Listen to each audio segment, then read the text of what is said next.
before I get started, I do want to explain why I'm on the stage today and how the topic we're going to discuss can affect you and the people you care about so much. And in order to do that, I need to take you back to where it all began for me so that you understand where this information is coming from. For me, it all started when I was 2 years old, because when I was 2 years old, that's when my mom left. And shortly after she left, my dad and my older brother and I moved into a trailer park. Now, it wasn't the kind of trailer park that's neat and clean, organized with flower beds and manicured lawns and porches, the kind that people live in because they like it and it suits their needs. Ours was the kind that was old and run down, where the trailers were there just one rectangle sitting on cinder blocks with, thin walls to the point where there's very little in any way of security or privacy, very cold in the winter, very hot in the summer. Ours was the kind of trailer park that people move into not because it's their first choice, but because it's their last choice. What had happened was my dad actually only went to the 8th grade in school before dropping out. So he took the best paying job he could get, which kept him away from home about 95% of the time. He still does that today. My older brother took all of that pretty hard, didn't respond very positively, started getting into trouble pretty early on, so he had a severe crack addiction, ended up in a juvenile detention center in his teenage years, and then eventually jail, and then eventually prison. And if you look actually at the rest of my family, other members like aunts, uncles, cousins, it's a lot more of the same.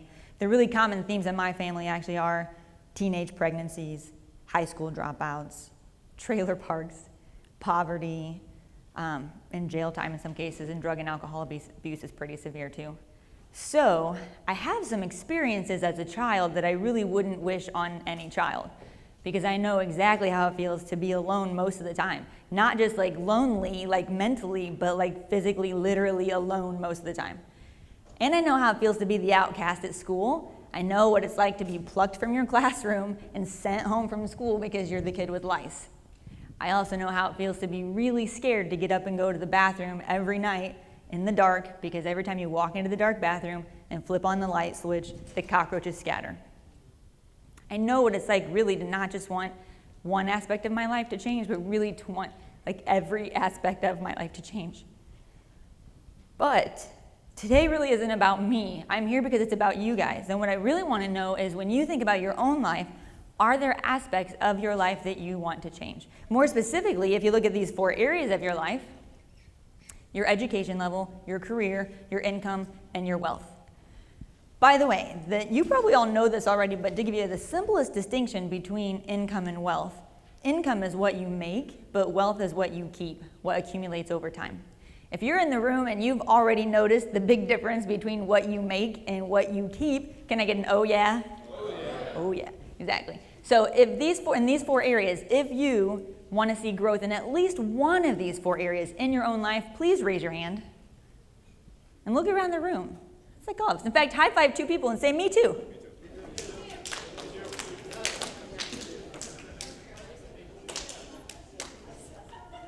Now, do any of you, by the way, want growth in all 4 areas? Is that anybody? Okay, that was me too. So let me ask you guys a question. How many of you have ever bought a pair of shoes before? Raise your hand. Me too. Has anybody ever bought a pair of shoes for someone else? Yeah. Okay, some of you have. Great. So maybe you're thinking that, like, in your future, you want to do something cool like Blake Mycoskie did. Blake Mycoskie actually is the guy who started Tom's Shoes. It's a website. And if you buy a pair of shoes from Tom's Shoes, what happens is he donates a pair of shoes to who? Do you guys know? To whom? Yeah, kids, children in need. So he actually has donated more than 10 million pairs of shoes now to kids in need. That's amazing. Or maybe you're thinking, by the way, how many of you have ever bought something on Amazon before?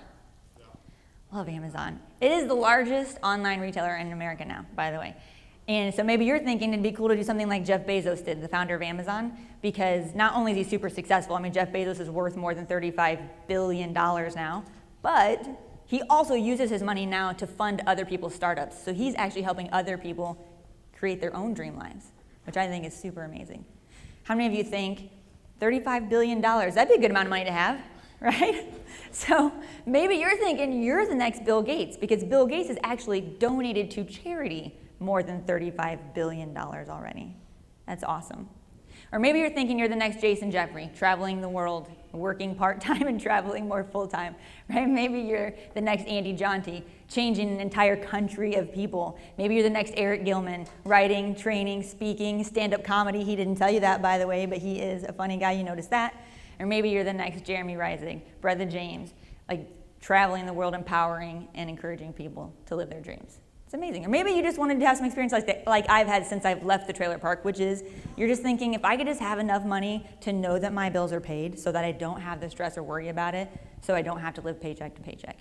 Or to be able to give back to charities, causes, people that you care about. Do nice things for your friends and family, make them feel good, make them feel loved, right? So the thing that I love is that we all have one thing in common. We all have a future for how we see ourselves, right? What we want to happen in our lives. And even though each one of those is unique to us, the cool thing is how to get there really isn't. There are strategies we can all use to create the dream life we want for ourselves. So that's what we're going to talk about today. So let's actually talk about the topic that I want to share with you guys. I want to talk about social mobility. So social mobility, here's what it is. Every country basically breaks down their people into categories. Okay, they look at those 4 things that we just talked about: education level, career, income, and wealth. They measure each of you in those areas and they go, okay, you belong to this category. They break those down. They're called social classes. Okay, we're all born into a particular social class because we're born into whichever class our parents are in at the time. This is the US and how the classes that we're broken into. Now, if you, when you become an adult, when they start measuring you, if you measure into a different class than your parents are in, then that means that you move into that class. That's what they call mobility, social mobility. It's movement between the classes. I'm going to stop there for a second just to make sure I'm not going too deep. So if this makes sense so far, please nod your head. Great, because I'm still trying to convince my family that social mobility is more than being able to pull your house behind a truck. Okay? So you guys are good though. Now, if you start lower and move up, that's called upward mobility. Okay? If you were to happen to start up and move down, then that would be downward mobility. How many of you have ever heard the term American dream before? Before today. And by the way, for our Canadian friends in the room, the American dream is not actually political in nature at all. It's not even really patriotic to America at all. All it means is that we've just been the country known for so long where someone can start with next to nothing and then still build their dream life. So what I'm going to talk about today, even though it's focused around the term American dream, it really totally applies to you guys as well, okay? You are not left out, okay? So, American dream, it's just a synonym for upward mobility. That's all it means. So why do I talk about this concept? Here's why. Because if you look at the studies on social mobility in America now, and Adam touched on this a little bit when he talked about the income gap widening or the wealth gap widening, but when you look at the studies are suggesting that social mobility has really stagnated in America for the last 2 decades. They're saying that there's really no movement between the classes anymore. Some studies are saying if you're born poor in America, you will most certainly live poor and die poor in America. They're saying that this rally cry that we have had for so long, this American dream, that maybe we no longer have the right to claim it. Maybe the American dream is dead. That's what they're saying. What breaks my heart the most, actually, is that when you poll people in the classes, the top 4 classes still believe, I didn't mean to do that, top 4 classes still believe that the American dream is possible, but that bottom class, for the first time ever, is actually starting to doubt it. They're saying they're not sure the American dream is actually possible for them anymore. So here's what I say about these. I talk about this topic because I want to make sure everybody knows a couple things regarding these studies. One thing is that just because the studies are saying that social mobility may not be happening on as grand a scale in this country as it once did, that does not serve as proof that it can't happen. That would be like saying, if you haven't yet found the love of your life, you never will. It hasn't happened in the past, so it's not going to happen in the future. Okay? That is not how things work. It is still a possibility. Also, statistics like this always apply to groups, never to individuals. I would imagine if I asked each one of you in this room to come up with a name of somebody you're aware of who started in a lower class and moved up into a higher class, whether that be somebody you know personally or a celebrity you're familiar with, we could probably all come up with at least one name. There are just way too many examples of people that have done it to believe that it's not possible anymore. So my response to these studies is swipe left. We are not a match, right? Because I know what it's like to be born into that lowest class, but I also know what it's like to move into the higher class. To take myself as the first person in my family to go to college, graduate from the top of my class, open a company, earn 6 figures by the time I'm 25, build a team of people who also grow. I know what it's like to go from the bottom class to the top class, and that's what I'm here to share with you guys today, so that whether you are in a lower class and want to move up, or whether you're already in a higher class and you just want to make sure that you're not dropping down or that you even go higher, that's the strategies we're going to talk about. So if you guys are ready to hear that stuff, please put your hand in the air and say, I'm ready. I'm ready. Good. Now, how many of you have ever ridden a bike before? Let me ask you a question. If you were going to ride a bike, if you're going to learn for the first time, is it better to watch somebody ride a bike, to read about riding a bike, or to get on the bike and ride the bike?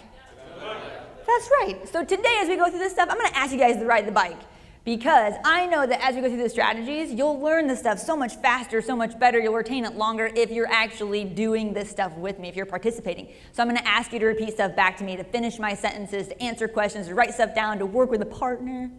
Okay?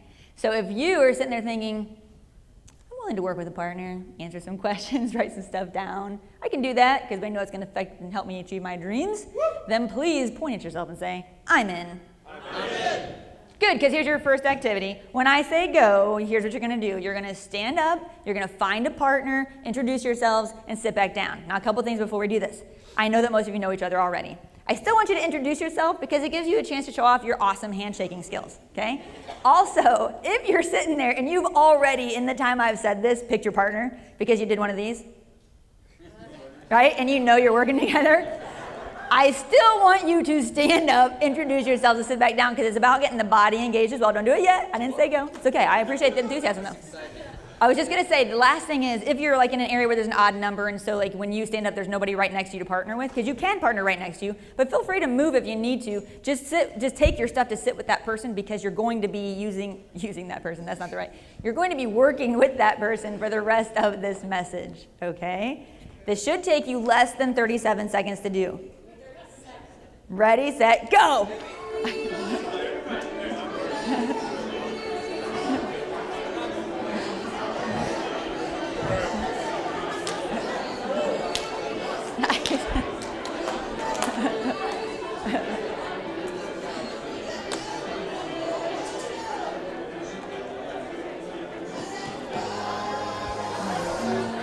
Oh. Everybody has a partner? Partners? Okay, good. Sit down once you have a partner. There you go. Okay. Does anybody not have a partner, by the way? Because we want to help partner you up if you don't. If you don't have a partner, by the way, James, how could you not have a partner? You're amazing. Everybody should want to partner with you. So, if you don't have a partner, by the way, you can join a group of 3. We might actually have an odd number in the room, so you can be a threesome with 2 other people. Just for this part, okay? Now, by the way, I want to say really quick, because I meant to and I forgot to a minute ago, the people in the room, and as far as I know, it's Amy, Danicki, Josh, and Kip. I know you 4 have heard this message before. I'm sorry if I'm missing someone else who was also at the last time I gave this message. I appreciate that you 4 are in this room again. I really do. And it's going to be mostly the same, a little bit different, but I'm going to do my best to make sure you get something new out of it this time. So, okay, let's talk about the first strategy. So the first strategy, everybody has a handout? If you don't have a handout, put your hand up because we can make sure you get one, but everybody should have one. Oh, wait, we need a couple handouts in the back. It's right there. They're right there on the table, Mike, if you want to grab one. Kadeem needs a handout back here. Sweet. Kadeem, and then I think, Wiggy, you got one now? Okay, so if you open up the handout, you're going to see the stuff we've already talked about on the inside because you're going to see the social mobility scale in the U.S. You're going to also see 2 hashtags. If you guys want to post anything during this message, if you like anything you hear, if you resonate with something, you hear a quote you like, you think a thought pops into your head, feel free to post it. If you use those hashtags, we can all go back and look at it and support each other later, like it, share it, all that kind of stuff, okay? Now, first strategy is clarity. I'm going to show you some different strategies today. I'm going to show you actually how, if you set goals, I can show you a strategy that works 10% of the time to achieve those goals. 10% or less. That's pretty amazing, right? You guys are ready for that. I'm also going to show you like a strategy that works 40% of the time, a strategy that works 60% of the time, a strategy that works 76% of the time. You guys want to hear the one that works 76% of the time, right? Yeah. So we're going to go through all of those so you see the differences. But it all starts with clarity. There was a study by Dr. Gail Matthews from Duncan University. She's been getting a lot of really good feedback on the study because apparently the quality of the study was really great. She studied like goal setting and what it takes to hit those and the success percentages and that kind of stuff, okay? Here's what she found, and you want to fill in the blanks on your sheet. She found that people who set goals achieve them 43% of the time, just for having a specific goal. That's like normal goal setting you hear about, something specific, the clarity of what you want to do. It's like you getting in a car. Every time you get in a car, you have a destination in mind, generally, of where you're going. This is that destination. You know where you want to go. You have that clarity, okay? I think it's cool that just by having that in mind, you're 43% chance likely to hit it. That's pretty huge, actually, in my opinion. But if you want to go up from there, 64% when you have a goal and you write it down, and you write down action steps to achieve that goal, 64%. So you just increased your chances of hitting that goal 50% just by writing it down. Now, by the way, out of every 100 people, do you know how many people actually write down their goals? 3%. It's 3. Who said that? Whoever said that is awesome. Good job. It is 3 out of every 100 people write down their goals. That's what she found. That is so low. So we're going to make sure we're in that top 3% right now. So do you guys see the 3 blanks on your sheet where it says education goal, financial goal, and career goal? We're going to give you like 64 seconds. When I say write, if you've not, so you can start already if you want to, but you're going to give you 64 seconds, and I just want you to write down a goal in there. It can be any time frame. It doesn't have to be your life goal 50 years from now. It can be something for the next semester. It can be something for the next 6 months, the next campaign, the next year. It can be something for the next week if you want. It's your goal. I just want you to try to write down a goal in each area. And remember, too, that doesn't have to be like, if you ever plan to change careers, you don't have to know exactly what you're going to do. Even if you just know, I just want to have a career that allows me to travel, like Jason, or I want to have a career that allows me to be creative, or allows me to be innovative, or allows me to work on a team. You can write that down. It's your goal, once again. Just have the clarity of where you want to go. If you're not writing already, ready, set, write. And we'll give you some music.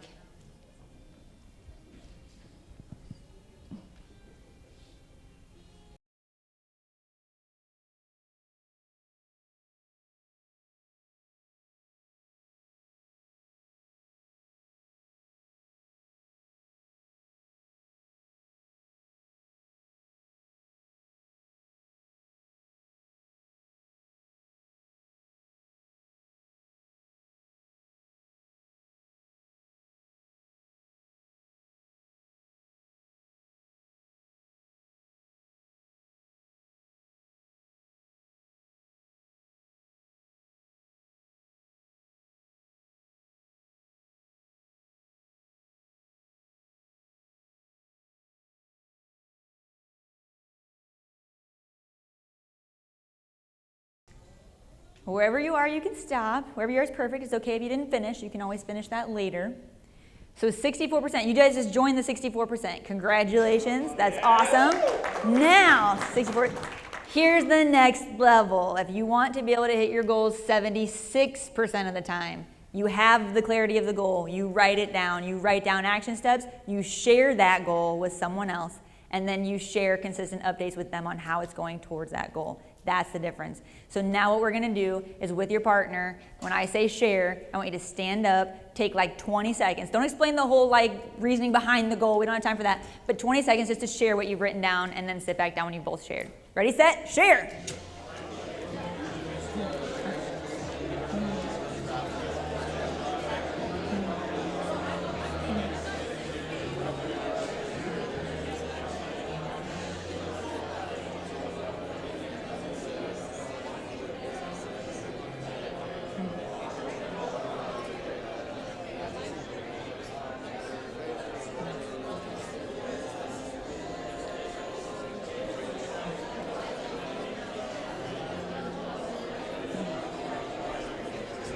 You look good, by the way. I like that.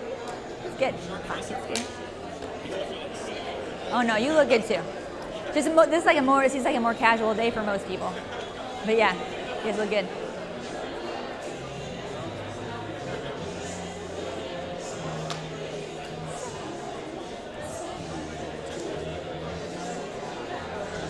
You have about 12 seconds left. 10 seconds. Sit down when you're finished.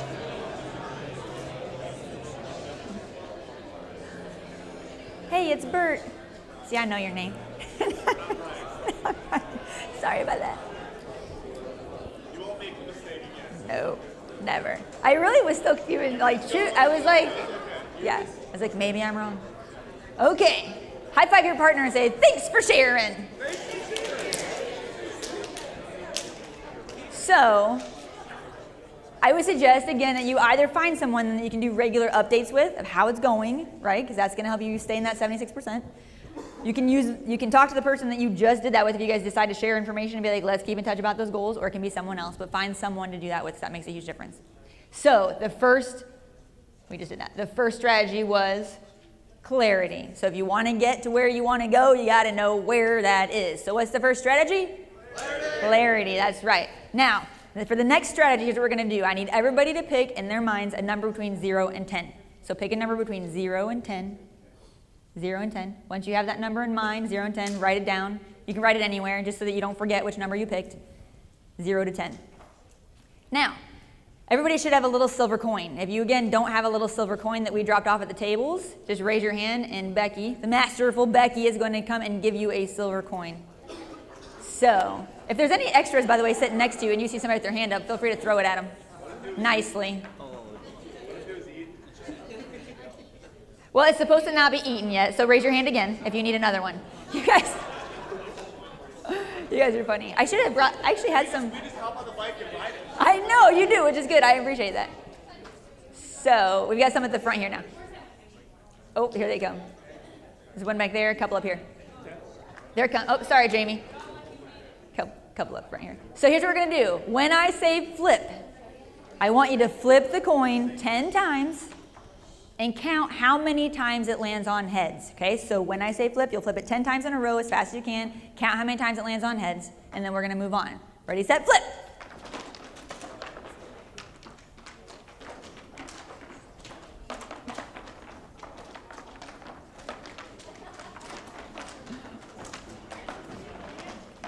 Yeah.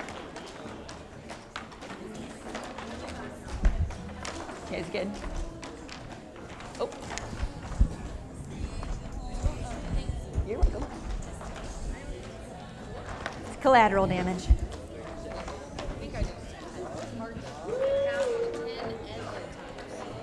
It is a challenge. That's good. That's true. Okay, you should be getting close to the finished. Everybody got their number? Okay, so here's what we're going to do. I'm going to count up, and when I get, can people see me? I know I'm short. If you need me to get back on stage, let me know, otherwise I'm going to run around down here.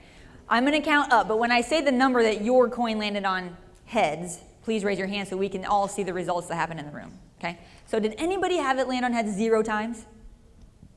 Nobody? Okay, 1 time? 2 times? Got a couple 2s? 3, 4, 5, 6, 7, 8, couple 8s. Any 9s? Ooh, some 9s. How about 10? Anybody? 10? Whoa. Nice. Okay. He's like, I flipped it more than 10 times. Okay, so you cracked me up. All right. So here's what's just happened. Actually, I will stand up here. Here's what's just happened. We're going to talk about choices next, because the second strategy is what? Choices. Because when you make choices, there's basically 3 ways you can do this, and there's blanks on your sheet. The first way you can do it is you can make no choice at all, okay? That's what you guys just did, by the way. You flipped a coin. You didn't make the choice. You left it to chance. By the way, quick question for you. The number you wrote down on your paper before you flipped, did anybody's coin land on heads that number of times that you wrote down on your paper? Okay, so it's probably between 5 and 10% of the room. So that's what I talked about earlier. If you make no choice at all, or if you make a choice not even taking your goal into account, so you're making choices without regard at all to what you're trying to achieve, that's the same thing as leaving it a chance, okay?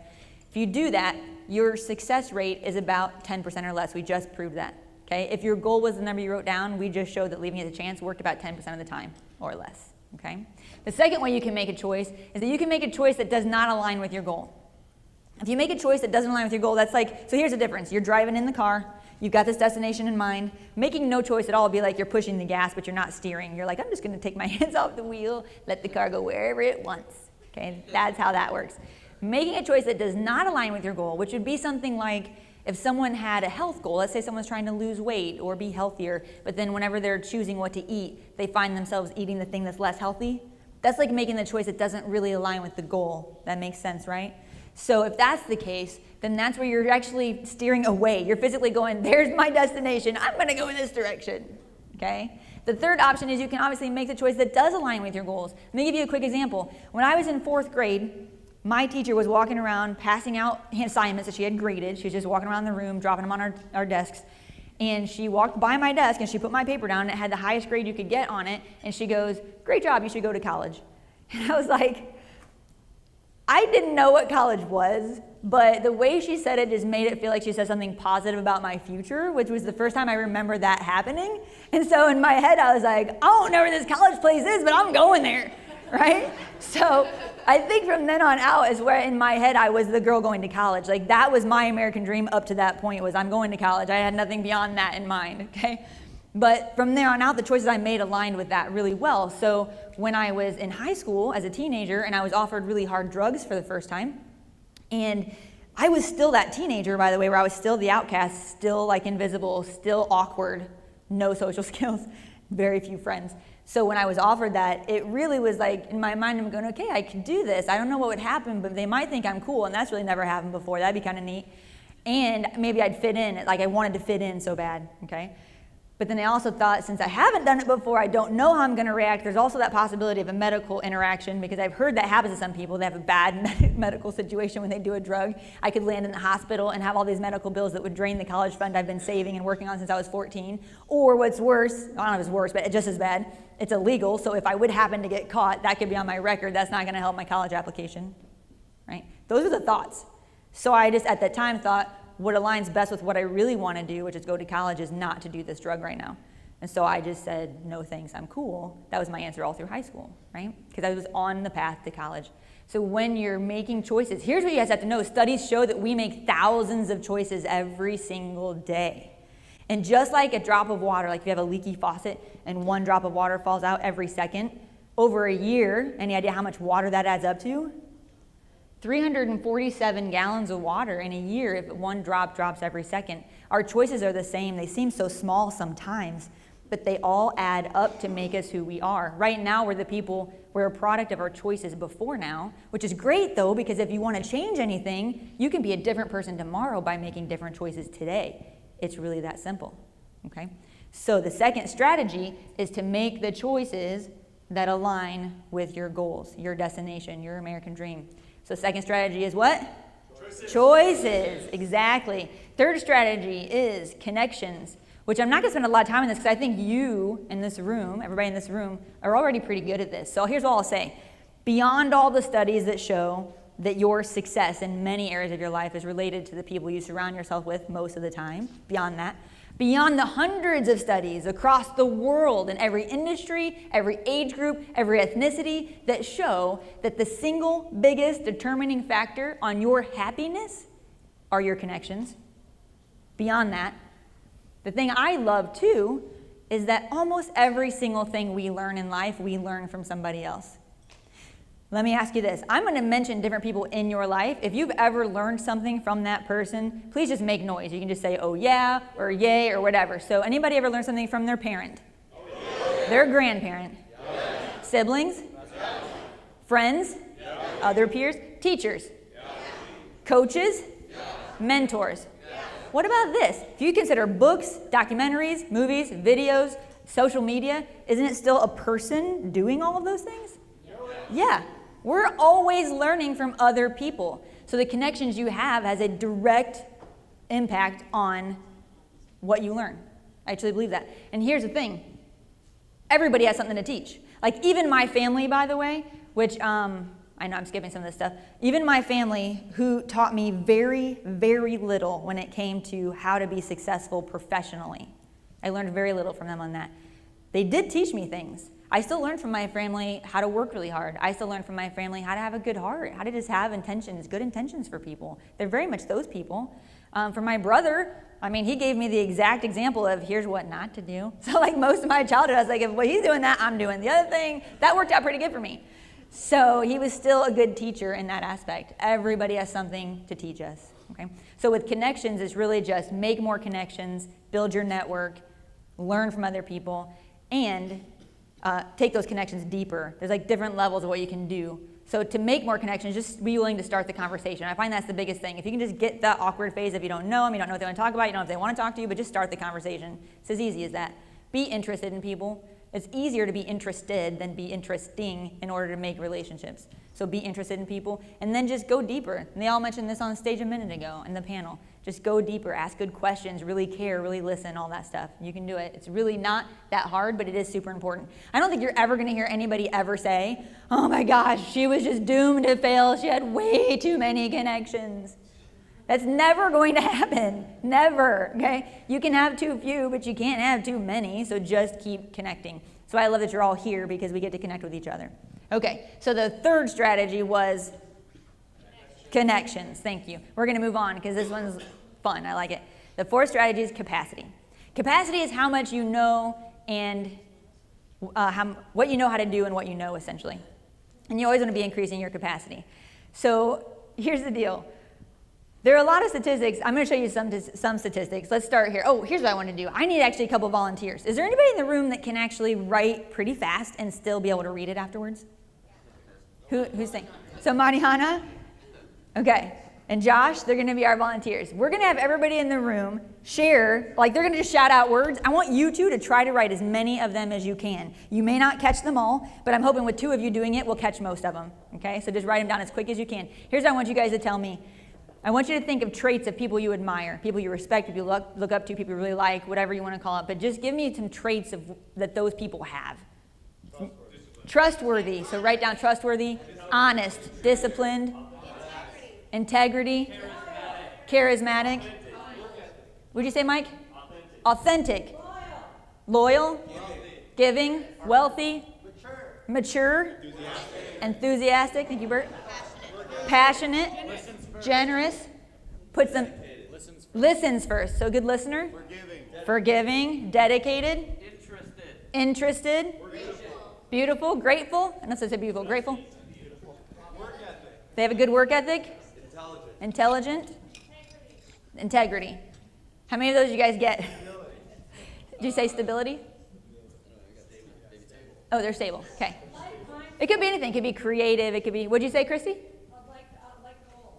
They have goals? Are they ambitious? Okay. Driven. Good word. Genuine. Did you say outrageous? Oh, courageous. They're outrageous. Well, that's cool. Which is good too. I know. This is good. Okay, so let's take that list. Now here's what we're going to do as a group. And here's what the two volunteers have to do. We're going to read through that list again. I'm going to have you, in fact, I don't know if we have one microphone here for Mariana. Josh, how loud can you yell? Or maybe they can get you a second microphone. So we'll go back and forth between you two. We'll one word at a time. And when you say a word, I want the rest of the team here to tell us whether that is a choice or a skill.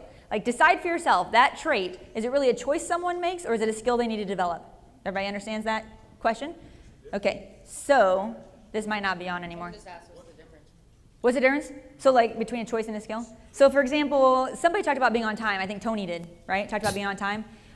That's probably more of a choice. As he discussed it, it's just a choice of when to leave, right? That kind of stuff, more than like, I have to develop the skill of being on time, right? I think that's more of a choice. Does the difference make sense to you guys though? Whereas like listening skills is probably more of a skill. I mean, part of it's choice to develop that, but it's still a skill to develop. Okay, so Mariana, what's the first word? Discipline. Discipline. Choice or skill?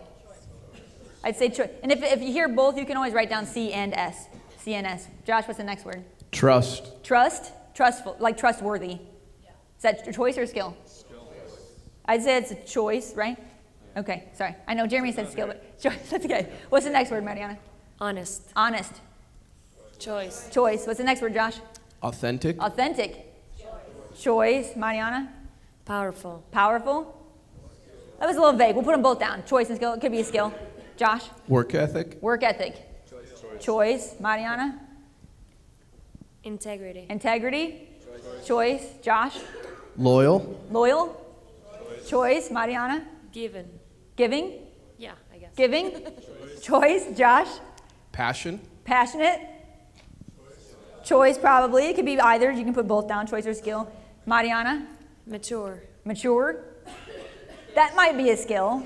Maybe a little bit. We'll put skill for that one. Josh? Listening. Listening skills. I'd say let's put skill. We can put both if you want. It's probably more of a skill, but you still have to choose to develop that skill. We all know that. Mariana? Wealthy. Well, yeah, I know. What is... That's actually probably a skill. Let's put skill for that one. Josh? Forgiving. Forgiving. Okay, Mariana? Enthusiastic. Enthusiastic. Josh? Interested. Interested. Being interested, I guess, and it's a weird one, a little bit weird, but sorry whoever said that. Sorry. That, I don't know what that is actually. We're going to count that as, we'll put both, choice and skill. Mariana? Grateful. Grateful. Josh? Intelligent. Intelligent. We'll put skill. We'll stop there. I think we've done enough. So how many on your sheet are choices and how many are skills? For the two of you wrote them down. Did you keep track of what was a choice and what was, no? Did you keep track of what was choice and skill? I did. You guys probably have a good idea. How many I do you did. think I that kept ratio track. was? Most of them were choices. So 14 once again, choices. we just got to see how important choice is. Choice is really important in our lives. And every skill we develop does first begin with the choice to do so, right? So that's accurate. So let's talk about, since a lot of things are choice, we've talked about choices, and then the rest are going to be skills we have to develop. Why is it so hard to develop those skills? So what we just did, by the way, if you haven't filled those blanks and you want to, is put choice or skill in there. That's the exercise. I love that we can just choose to be. You guys just gave me a list of traits that people you admire, respect, like, whatever. You can be that person. 95% of it is just making choices. That is amazing. But let's talk about the stages of learning, because here's why it's hard to keep developing your capacity, because there's things called stages of learning. Now, this is actually technical information based in science, and if you want the technical terms for them, I'm happy to give them to you. I've developed my own names for these levels, so that's what I gave you now. Because the first level is clueless. This is like, let's talk about tying shoes. There was a time in your life, and you probably don't remember because you were so young, but there's a time where someone else was tying your shoes for you. And at that time, you didn't even know there was ever going to be a day where you had to do that. You just thought this bigger person was always going to be around to tie your shoes.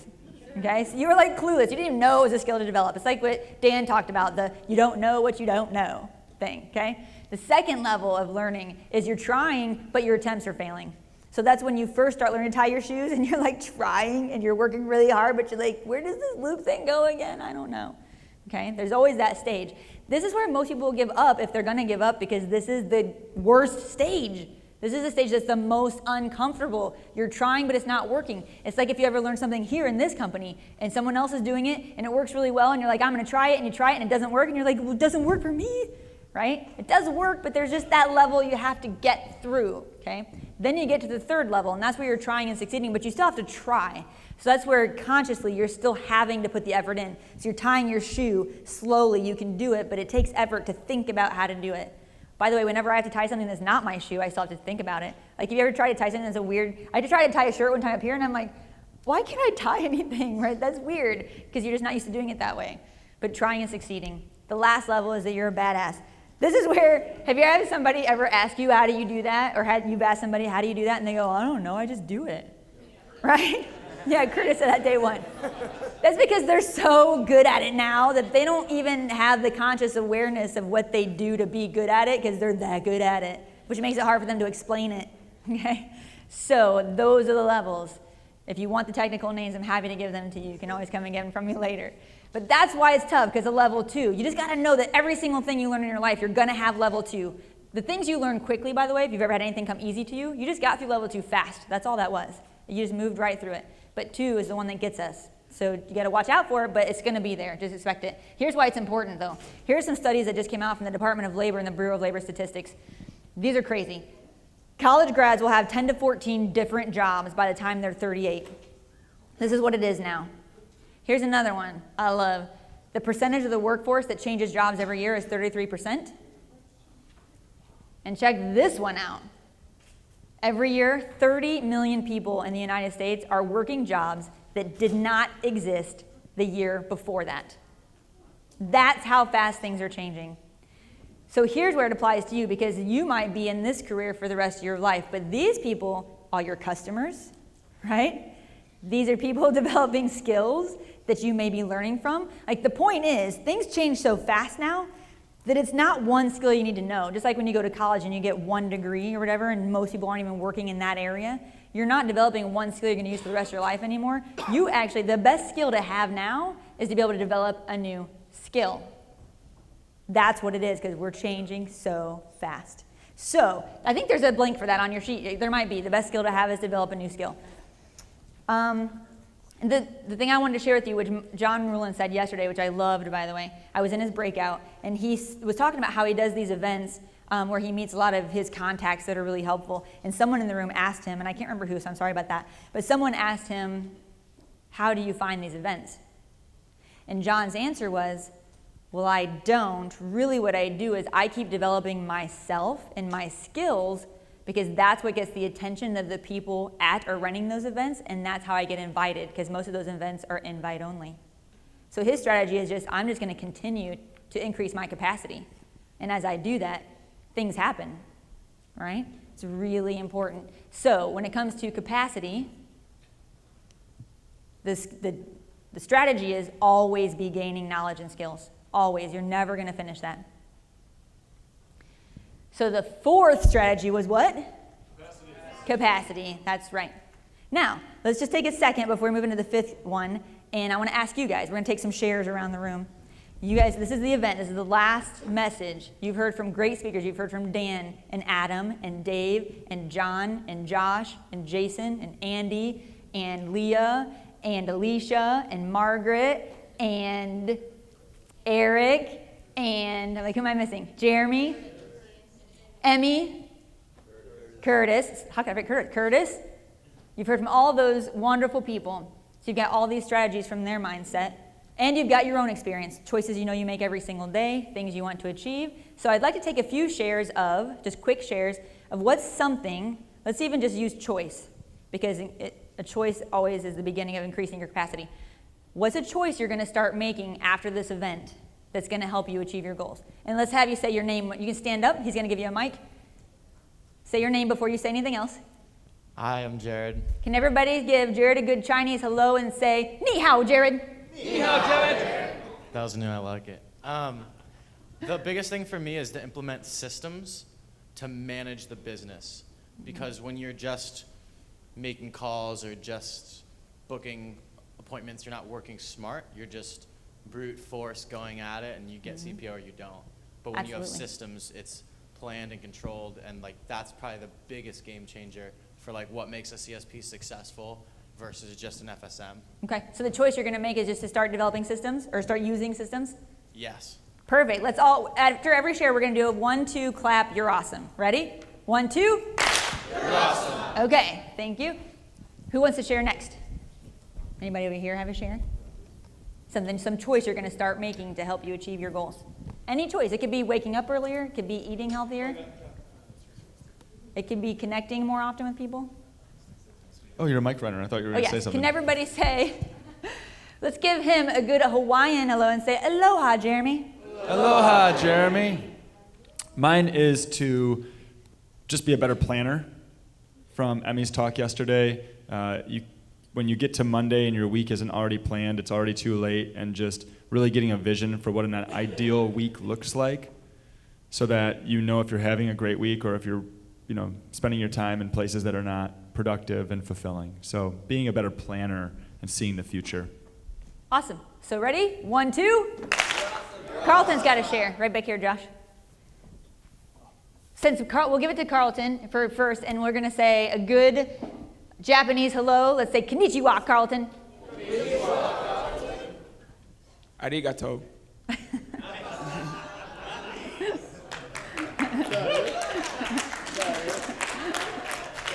Okay. Tony Carlson said to put Tic Tacs in the car, so that's what I'm going to do. And get a hand towel. Nice. Ready? 1, 2. Okay, everybody say, let's give Chelsea a good Texas hello and say, howdy, Chelsea. Howdy, Chelsea. A Roll Tide would have been way better. Sorry, Roll Tide. Chelsea. For me, choices, one of the choices that I'm going to do, I have a problem with delegation and leverage because I believe that no one will do as good of a job as I will. But I have been totally shocked. Some of you don't know this, but 7.5 years in the business, and I didn't have an assistant until September. I did everything. My entire past whatever sales was just me by myself. I don't touch Rolo anymore. I don't touch engraving instructions. I don't touch my database. And that is a thank you to a lot of the greats in this business. So the next choice that I'm going to make is to actually hire someone on the front end to handle my front end efficiency, because I'm getting so many leads a week that I'm losing people. And I don't want that to happen anymore. So I've got back end, I've got me doing my job, and I'm actually gonna make the choice to have someone do the front end and find the aces. Perfect. Ready? 1, 2. You're awesome. We have one more. Josh, pick the last person. Hi, I'm John Kane. Let's give, before you go on, yeah. John, sorry, thank you. Let's give John a very good German hello and say, Guten Tag, John.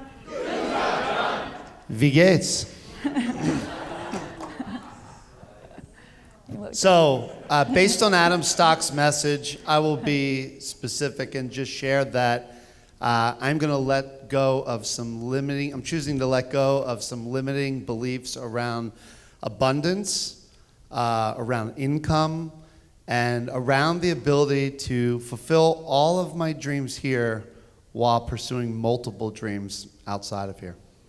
Perfect. Ready? 1, 2. You're awesome. Awesome. Thank you, guys. The last strategy is conviction. Oh, I forgot. I did develop a guide on the American Dream strategies we're talking about that go deeper. So if you want more activities you can do, plus it goes to, like I'm talking about internal things that affect your American Dream, your upper mobility, but there are also external factors that are in this guide. And there's also a part that I really like about fixed versus growth mindset, which Dan made me remember that was in there. So, and there's some questions in there so you can gauge kind of where your mindset is. If you want that, I'm offering it to you guys for free. I developed it for schools. But if you want it, you can have her just let me know. You can either text ALIVE 5 to 3344, or you can just email me or text me, or you guys pretty much all have my contact information. Just let me know you want it and I'll send it to you, okay? So it's pretty cool. I like it. Last strategy is conviction. And here's why we're gonna wrap up with this, because all the other strategies really are strategies, like what to do, how to get there. Conviction just stands for firmly held belief. Conviction is just knowing you can get there. Let me ask you guys this. We talked about Tom's Shoes earlier.